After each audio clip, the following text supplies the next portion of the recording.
కేవలం 39 సెకండ్స్. వెనుజులాలో 7.2 తీవ్రతతో ఒక భారీ భూకంపం వచ్చింది. దాదాపు 39 సెకండ్స్ తర్వాత అదే ప్రాంతంలో 7.5 తీవ్రతతో మరో ఇంకా పెద్ద భూకంపం వచ్చింది. ఆ తర్వాత జపాన్లో 6.9 తీవ్రతతో మరో భూకంపం. జూన్ 26న ఫిలిపియన్లో 6.5 తీవ్రతతో మరో పెద్ద భూకంపం.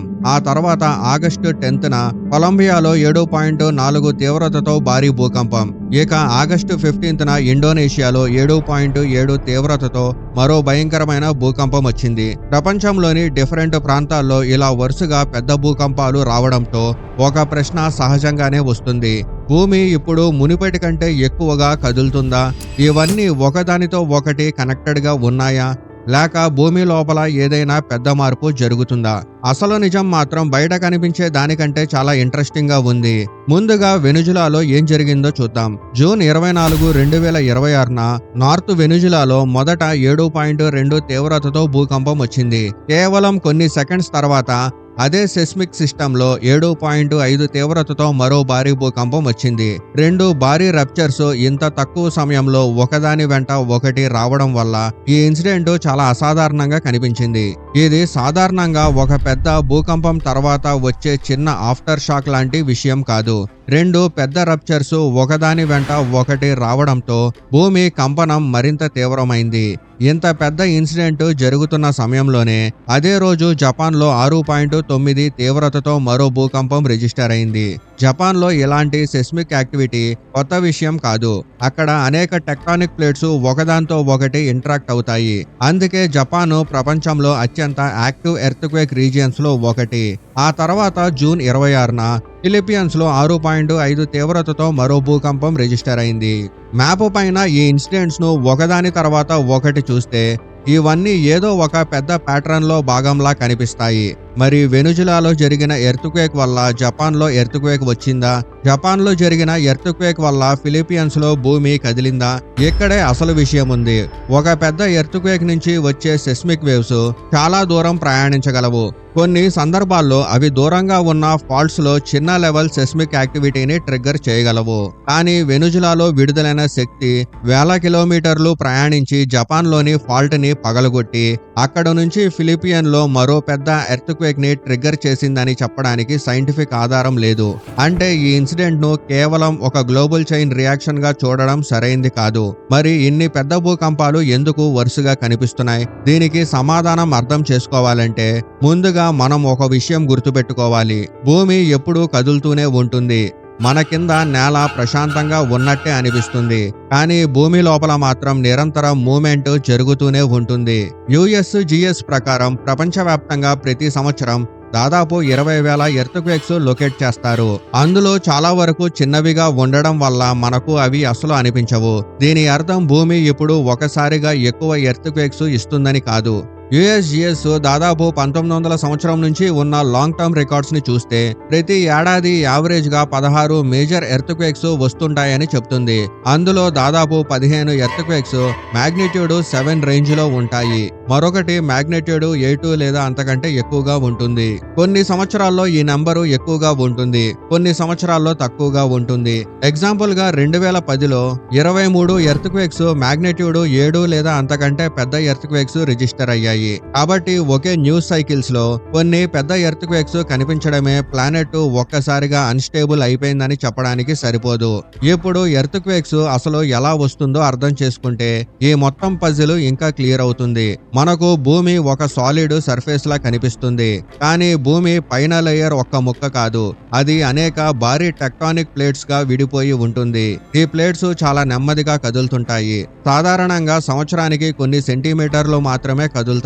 మీ గోర్లు పెరిగే వేగంతో పోల్చినా దాదాపు అదే లెవెల్. కానీ ఇంత చిన్న మూమెంట్ కూడా కొన్ని కోట్ల సంవత్సరాల్లో కాంటినెంట్ ప్లేసెస్ ని మార్చగలదు. సమస్య ప్లేట్స్ మూమెంట్ లో కంటే వాటి ఎడ్జెస్ దగ్గర ఎక్కువగా ఉంటుంది.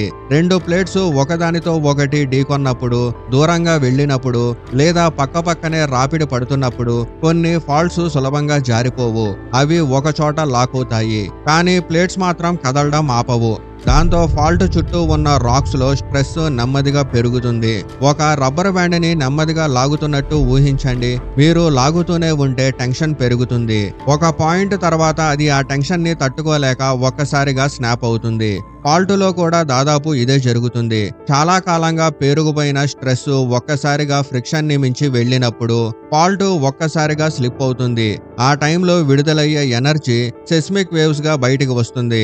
మనం నేల కంపించడంగా అనుభవించేది అదే. యుఎస్జిఎస్ కూడా ఎర్త్ క్వేక్ ని 2 రాక్ బ్లాక్స్ ఒక్కసారిగా ఫాల్ట్ వెంట ఒకదానికొకటి జారిపోవడం వల్ల జరిగే ఇన్సిడెంట్ గా వివరిస్తుంది. అంటే ఎర్త్ క్వేక్ అనేది భూమి ఒక్కసారిగా పగిలిపోవడం కాదు, చాలా కాలం నెమ్మదిగా పేరుకుపోతున్న స్ట్రెస్ ఒక్కసారిగా రిలీజ్ కావడం. అందుకే పెద్ద భూకంపాలు ర్యాండమ్ గా ఎక్కడ పడితే అక్కడ రావు. అవి active faults, tectonic plates boundaries చుట్టూ ఎక్కువగా కనిపిస్తాయి. ఇప్పుడు మనం చూసిన ప్రాంతాలను మ్యాప్ పైన పెడితే విషయం ఇంకా క్లియర్ అవుతుంది. వెనుజులా కరేబియన్ ప్లేటు మరియు సౌత్ అమెరికన్ ప్లేటు ఇంటరాక్షన్ ఉన్న యాక్టివ్ టెక్టానిక్ రీజియన్ లో ఉంది. జపాను అనేక ప్లేట్స్ ఇంటరాక్ట్ అయ్యే అత్యంత యాక్టివ్ ప్రాంతాల్లో ఒకటి. హిందూ కుష్ ప్రాంతంలో ఇండియన్ ప్లేటు యురేషియన్ ప్లేట్ మధ్య జరుగుతున్న కొలిషన్ కారణంగా సెస్మిక్ యాక్టివిటీ ఎక్కువగా ఉంటుంది. ఫిలిప్పీన్స్ కూడా చాలా కాంప్లెక్స్ టెక్టానిక్ సెట్టింగ్ లో ఉంది. ఇక్కడే రింగ్ ఆఫ్ ఫైర్ అనే పేరు వస్తుంది. పెసిఫిక్ ఓషన్ చుట్టూ ఉన్న ఈ భారీ టెక్టానిక్ బెల్ట్ ప్రపంచంలోనే అత్యంత active earth quake volcanic regions లో ఒకటి. జపాను, ఫిలిప్పీన్స్, ఇండోనేషియా వంటి ప్రాంతాలు ఈ పెసిఫిక్ టెక్టానిక్ సిస్టమ్ లో ఉన్నాయి. కానీ వెనుజులా, హిందూ కుష్, కొలంబియాలను ఒకే రింగ్ ఆఫ్ ఫైర్ లో పెట్టడం సరైంది కాదు. అంటే మ్యాప్ పైన వరుసగా కనిపించిన ప్రతి ఎర్త్ క్వేక్ ఒకే టెక్టానిక్ లైన్ లో జరిగిందని అనుకోవడం తప్పు. ఇప్పుడు అసలు కథలో మరో ట్విస్ట్ ఉంది. మనుషులు కూడా కొన్ని ప్రాంతాల్లో సెస్మిక్ యాక్టివిటీని ప్రభావితం చేయగలరు. భారీ రిజర్వాయర్ లో నీటిని నిల్వ చేయడం, భూమి లోపల ఫ్లూయిడ్స్ ను హై ప్రెషర్ తో ఇంజెక్ట్ చేయడం, కొన్ని ప్రాంతాల్లో ఆయిల్, గ్యాస్ లేదా గ్రౌండ్ వాటర్ ని భారీగా ఎక్స్ట్రాక్ట్ చేయడం వల్ల ఫాల్టుల పైన స్ట్రెస్ కండిషన్ మారచ్చు. దీనిని ఇండ్యూస్డ్ సెస్మిసిటీ అంటారు. కొన్ని ప్రాంతాల్లో మనిషి యాక్టివిటీస్ తో చిన్న లేదా మీడియం ఎర్త్ క్వేక్స్ పెరిగినట్టు సైంటిస్టులు గుర్తించారు. కానీ దీని అర్థం ప్రపంచంలోని పెద్ద న్యాచురల్ భూకంపాలకు మనుషులే కారణమని కాదు. ఇది స్పెసిఫిక్ జియోలాజికల్ కండిషన్స్ ఉన్న కొన్ని ప్రాంతాల్లో మాత్రమే కనిపించే ఎఫెక్ట్. క్లైమేట్ చేంజ్ గురించి కూడా ఇలాంటి కన్ఫ్యూజన్ ఉంది. గ్లేషియర్స్ కరుగుతున్నప్పుడు వాటి బరువు తగ్గుతుంది. వేల సంవత్సరాలుగా మంచు బరువుతో నొక్కబడి ఉన్న భూమి మళ్లీ పైకి రీబౌండ్ అవుతుంది. కొన్ని ప్రాంతాల్లో ఈ మార్పు ఫాల్ట్స్ పైన స్ట్రెస్ ని ఎఫెక్ట్ చేయొచ్చు. కానీ గ్లోబల్ వార్మింగ్ వల్ల ప్రపంచవ్యాప్తంగా ఇప్పుడు వరుసగా పెద్ద భూకంపాలు వస్తున్నాయని చెప్పడానికి సైంటిఫిక్ ఆధారం అయితే లేదు. పెద్ద ఎర్త్ క్వేక్స్ కి మెయిన్ కారణం ఇప్పటికీ టెక్టానిక్ స్ట్రెస్సే. ఇప్పుడు ఈ కథలోకి వచ్చిన రీసెంట్ ఇన్సిడెంట్స్ మరింత ఇంట్రెస్టింగ్ గా ఉన్నాయి. ఆగస్టు 10న కొలంబియాలో 7.4 తీవ్రతతో భారీ భూకంపం వచ్చింది. యుఎస్జిఎస్ ప్రకారం ఇది కొలంబియాలో దాదాపు 111 కిలోమీటర్ల లోతులో ఉంది. ఈ భూకంపం వల్ల కొలంబియాలో భారీ నష్టం జరిగింది. కానీ కొలంబియా భూకంపం కూడా వెనుజులా లేదా జపాన్ భూకంపం వల్లే వచ్చిందని చెప్పడానికి ఆధారం లేదు. కొలంబియా స్వయంగా యాక్టివ్ సెస్మిక్ రీజియన్ లో ఉంది. అక్కడ నాజాక్ ప్లేటు, సౌత్ అమెరికన్ ప్లేటు మధ్య జరిగే టెక్టానిక్ ఇంట్రాక్షన్ వల్ల భూకంప ప్రభావం ఎక్కువగా ఉంటుంది. ఇంకా రీసెంట్ ఇన్సిడెంట్ గా ఆగస్టు 15న ఇండోనేషియాలోని ఫ్లోరస్ ప్రాంతం దగ్గర 7.7 తీవ్రతతో మరో భారీ భూకంపం వచ్చింది. ఇది కేవలం వార్తల్లో కనిపించిన మరో నెంబర్ కాదు. రీసెంట్ రిపోర్ట్స్ ప్రకారం కనీసం 68 మంది మరణించారు. ఇంకా భూకంపం తర్వాత 2000కు పైగా ఆఫ్టర్ షాక్స్ కూడా రిజిస్టర్ అయ్యాయి. Indonesia Pacific ring of fire లో ఉండడం వల్ల ఇక్కడ సెస్మిక్ యాక్టివిటీ చాలా ఎక్కువగా ఉంటుంది. ఇప్పుడు ఒక విషయం గమనించండి. జూన్లో వెనుజులా, జపాన్, ఫిలిప్పీన్స్, ఆగస్టులో కొలంబియా, ఇప్పుడు ఇండోనేషియా. ఇలా చూస్తే నిజంగానే 2026లో భూకంపాలు ఎక్కువైపోయాయా అనే ప్రశ్న రావచ్చు. కానీ ఇక్కడ కూడా మనం డేటాని మొత్తం పిక్చర్తో చూడాలి. యుఎస్జిఎస్ ప్రకారం ఒక సంవత్సరం ఎర్త్ క్వేక్ కౌంట్ సాధారణ యావరేజ్ రేట్ కంటే ఎక్కువగా ఉండొచ్చు, తక్కువగా ఉండొచ్చు. 1-2 నెలల్లో కొన్ని పెద్ద ఎర్త్ క్వేక్స్ రావడం మాత్రమే చూసి దీన్ని లాంగ్ టర్మ్ గ్లోబల్ ఇంక్రీజ్ గా చెప్పలేం. భూమి ఇప్పుడు ఒకసారిగా అన్స్టేబుల్ అయిపోయిందని చెప్పడానికి సైంటిఫిక్ ఆధారం కూడా లేదు. అయితే మనం మొదట అడిగిన ప్రశ్నకు ఇంకా ఒక పార్ట్ మిగిలే ఉంది. మరి ఒక ఎర్త్ క్వేక్ మరో ఎర్త్ క్వేక్ ని అసలు ఇన్ఫ్లుయెన్స్ చెయ్యదా అంటే ఇన్ఫ్లుయెన్స్ చేయగలదు. ఒక పెద్ద ఎర్త్ క్వేక్ జరిగినప్పుడు దాని చుట్టూ స్ట్రెస్ డిస్ట్రిబ్యూషన్ మార్చొచ్చు. అదే ఫాల్ట్ సిస్టంలో ఆఫ్టర్ షాక్స్ రావచ్చు. దగ్గరలో కొన్ని ఫాల్ట్స్ కూడా ఎఫెక్ట్ కావచ్చు. కానీ ఇది సాధారణంగా లోకల్ లేదా రీజియన్ స్కేల్లో ఎక్కువగా కనిపిస్తుంది.